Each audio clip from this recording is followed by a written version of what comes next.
ലോക പരിസ്ഥിതി ദിനത്തോടനുബന്ധിച്ച് ടീച്ചേഴ്സ് നയിക്കുന്ന ചെറിയ ഒരു സ്കിറ്റിലേക്ക് നിങ്ങളുടെ ശ്രദ്ധയെ ക്ഷണിക്കുന്നു. ഇതാ ഇവിടെ ഒരു മാവ് മാങ്ങയുമായി പന്തലിച്ചു നിൽക്കുന്നു. എന്താ ഒരു ഭംഗി! ചെറിയ കാറ്റിൽ അവയുടെ ഇലകൾ ആടുന്നു.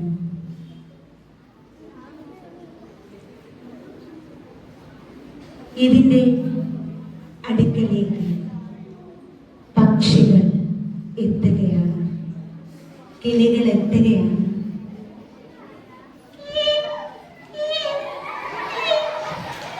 നമുക്ക് അല്പനേരം ഈ മരക്കൊമ്പിൽ വിശ്രമിച്ചിട്ട് പോകാം. എന്ത് നല്ല തണൽ! എന്താ ഒരു സുഖം! ഇത്രയും നേരം വെയിലിൽ പറന്നു വലഞ്ഞ് നമ്മൾക്ക് എന്താശ്വാസമാണ് ഈ മരം നൽകിയത്. ക്ഷീണം തീർന്നു. ഇനി നമുക്ക് അടുത്ത മരത്തിലേക്ക് പോയാലോ?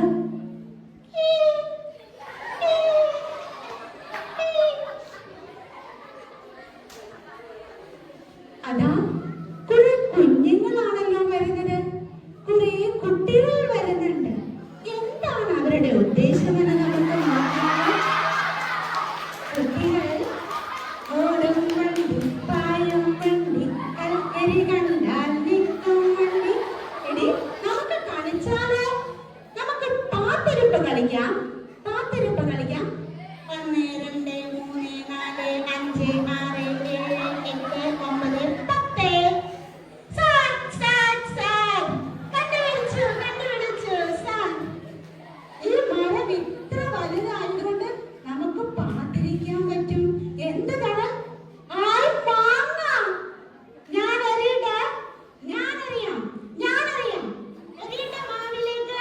അയ്യോ, വീടില്ലടി.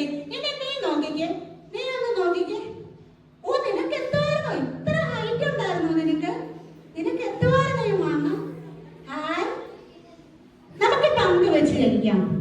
കല്ല് വെച്ച് ഇടിച്ച് ഉപ്പും മുളകും കൂട്ടി നമുക്ക് ഈ മാങ്ങ കഴിക്കാം. നമുക്ക് നാളെ വരാമേ. ഈ മാവിന്റെ അടുക്കലേക്ക് നമുക്ക് നാളെയും വന്ന് കളിക്കാം.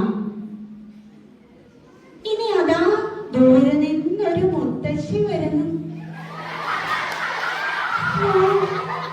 ആകെ വലഞ്ഞു മക്കളെ. ഒരു വെയില് കൊണ്ട് ഞാൻ തളർന്നു പോയിരിക്കുന്നു. അല്പനേരം ഈ മരത്തണലിൽ വിശ്രമിച്ചിട്ട് പോകാം. അല്പനേരം ഇരിക്കാം ഇവിടെ. എന്തൊരു ചൂട്! ഈ മരത്തിന്റെ ചുവട്ടിൽ വന്നിരുന്നപ്പോൾ എനിക്ക് കിട്ടുന്ന ഒരു ആശ്വാസം. മക്കളെ, ദൈവമേ, എന്നും ഈ തണൽ ഇവിടെ ഉണ്ടായിരിക്കണേ. ഓ, വല്ലാത്ത ആശ്വാസം തന്നെ. ഇനി കുറച്ചു നേരം വിശ്രമിക്കാം. നാരായണ നാരായണ നാരായണ നാരായണ. അല്പനേരം വിശ്രമിച്ചതിന് ശേഷം ഇപ്പോൾ ഒരു ആശ്വാസമൊക്കെ തോന്നുന്നുണ്ട്. ഇനി പതുക്കെ കാണുന്ന മരത്തണലിലൂടെ മുന്നോട്ട് വീട്ടിലേക്ക് എത്താം. ഇപ്പോൾ പോയാലേ കറക്റ്റ് സമയത്ത് വീട്ടിലെത്തുകയുള്ളൂ. മക്കളെ, നാരായണ നാരായണ.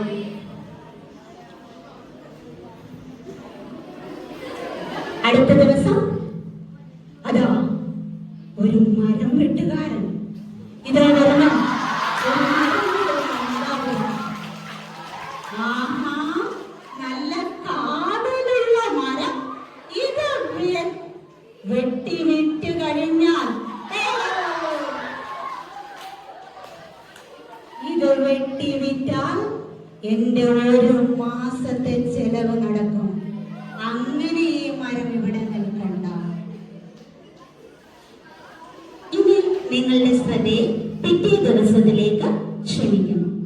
അതാ തലേ ദിവസം വന്ന കിളികൾ വീണ്ടും പറന്നു വരികയാണ്.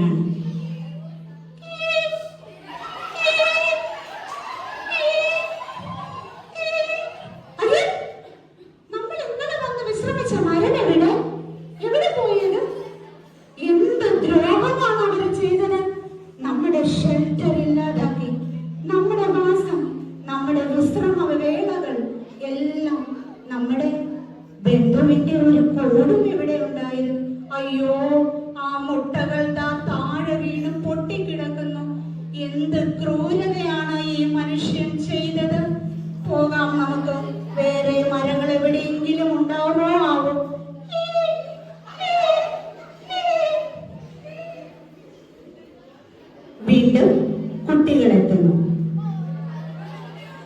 ലാ ലാ ലാ ലാ ലാ ലാ ലാ ലാ ലാ. ഹേ, മരം എവിടെ? എടീ മീനാക്ഷി, നമ്മൾ ഇന്നലെ വന്നപ്പോ കണ്ട മരം ഇവിടെ ഇല്ല. നമ്മൾ പാത്തിരിപ്പ കളിച്ച, നമ്മൾ മാങ്ങ പറിച്ച നമ്മുടെ മരം ഇവിടെ കാണുന്നില്ല. എന്തൊരു ദ്രോഹമാണ് ഈ ചെയ്യുന്നത്. ഇന്നലത്തെ അതേ മുത്തശ്ശി തണല് തേടി വീണ്ടും വരികയാണ്. ഹോ, ഇന്നലെ വന്ന വഴിയിലൂടെ തന്നെ പോകാം. എങ്കിൽ എനിക്ക് ആ മരത്തണലിലൊന്നിരുന്ന് വിശ്രമിക്കാമല്ലോ. ഭഗവാനെ, ഞാൻ എന്താണ് ഈ കാണുന്നത്? ഇവിടെ നിന്ന് ആ തണൽ നൽകിയ മരം എവിടെ? ദൈവമേ, എന്ത് ക്രൂരതയാണ് ദൈവമേ മനുഷ്യൻ ചെയ്യുന്നത്. പ്രകൃതിയെ ഇല്ലാതാക്കുവാൻ വേണ്ടി, സ്വാർത്ഥ താല്പര്യങ്ങൾക്ക് വേണ്ടി, വികസനത്തിനു വേണ്ടി ഓരോ മരങ്ങളും അവൻ വെട്ടിമുറിക്കപ്പെട്ടിരിക്കുന്നു. എന്റെ തലമുറയ്ക്കല്ല, നാളെ അടുത്ത വരും തലമുറയ്ക്കായി ഒന്നും കരുതി വെച്ചില്ലെങ്കിൽ, മക്കളെ മക്കളെ, ഇവിടെ ആരുമില്ലേ? ഏതെങ്കിലും കുഞ്ഞുങ്ങൾ ഈ ഭാഗത്തുണ്ടെങ്കിൽ മക്കളെ വരൂ. മക്കളെ ഇങ്ങോട്ട് വരൂ. മുത്തശ്ശി അല്പം കാര്യങ്ങൾ പറയാം. ചെയ്തു പോയ തെറ്റുകൾക്ക് പ്രകൃതിയോട് കണ്ണീർ കൊണ്ട് മാപ്പപേക്ഷിക്കാം. മക്കളെ, നല്ലൊരു നാളേക്കായി നമുക്ക് കൈകോർക്കാം. ഇന്നു നീ നട്ടതൊരു തൈയെന്നിരിക്കെ, നാളെയൊരു വേരായി, തളിരായി, പൂവായി, ജീവന്റെ അമൃതായി തീർന്നിടട്ടെ. പ്രാണവായുവിനായി, മഴയ്ക്കായി, ഭംഗിക്കായി, തണലിനായി, തേൻ പഴങ്ങൾക്കായി 100 തൈകൾ നിങ്ങൾക്കേവർക്കും നടാൻ കഴിയട്ടെ. അതിന് ഒരു പ്രചോദനമാകാൻ ഈ ഒരു എളിയ സ്കിറ്റിന് കഴിഞ്ഞുവെങ്കിൽ, അതാകട്ടെ നമ്മുടെ പ്രകൃതിയെ തിരിച്ചു കൊണ്ടുവരാനുള്ള തുടക്കം.